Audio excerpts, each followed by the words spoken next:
Elbasani ka një traditë pozitive në sportin e karates. Ekipi aktual ka përfaqësuar denjësisht qytetin e evente të ndërkombëtare dhe ato kombëtare.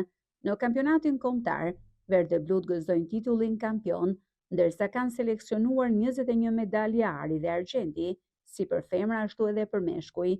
Trajneri i ekipit të Elbasanës, Mirant Backa, pohon se skuadra ka element premtues, ndërsa shton se muaji tetor ka qenë mjaft i ngarkuar me një sër aktivitetesh. Për vitin 2025 kemi pasur evenimente të rëndësishme, kombëtare dhe ndërkombëtare.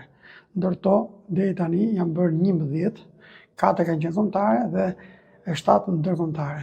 Kemi marrë pjesë në kampionatin evropian të kadet junior U21 në Poloni, në Bielovaska dhe në kampionatin evropian të rriturve seniorëve në Yerevan në Armeni. Duke qenë dhe unë pjesë e ekipit kombëtar, si trajneri kombëtarës, bashkë me sportistët e Elbasanës për ngjyrat kuqezi. Kemi patur një përfaqësim dinjitos, pavarësisht se s'kemi arritur të hyjmë në podium për shkak konkurrencës fortë. Ndërsa për sa i përket aktivitetit kombëtar, Sporti Elbasani është kampion fuqi në kampionatin kombëtar të kadet junior U21 dhe të rritur senior, që zhvilluar në qershor. Kemi fituar aty 21 medalje. Jemi shpallur të parët dhe me 2 medalje ari, me 8 argjende dhe 1 bronzi.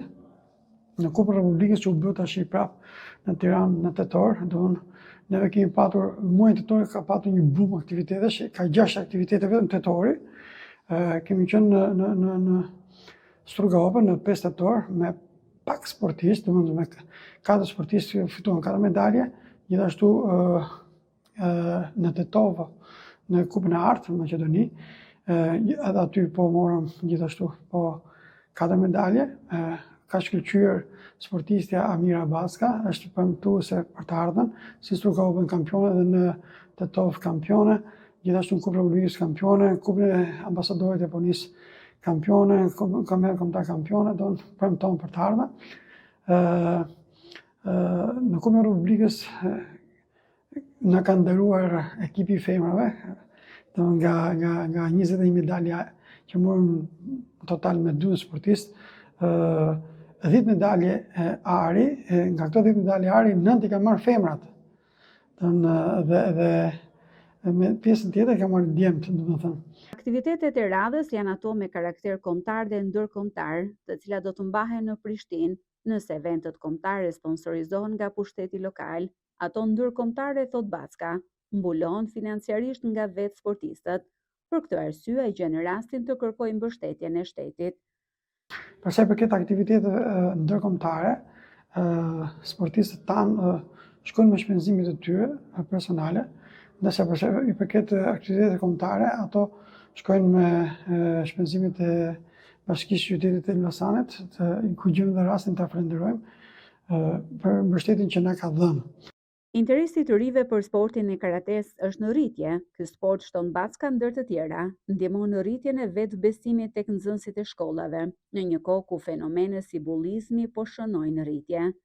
Po, të rinjt kanë interes për sportin e karates, jo vetëm të rinjt, por edhe familjarët e tyre, nga që duan të disiplinojnë, është një sport që të mundson të shkarkosh energji negative, të jep vetbesim në vetvete. Jetojmë një kohë që bullizimi është shtuar tashmë, por që kur dëgjojnë që filan fëmijë merret me këtë sport, gëzohet një respekt, instinktivisht i vjen pa e kuptuar. Sportistët shqiptar të disiplinave të ndryshme, shpesh me performancën dhe medaljet e tyre, kanë bërë krenar shqiptarët kudo që ndodhen. Ata mund të konsiderohen si ambasadorët më të mirë të një vendi të vogël dhe pak të zhvilluar si Shqipëria.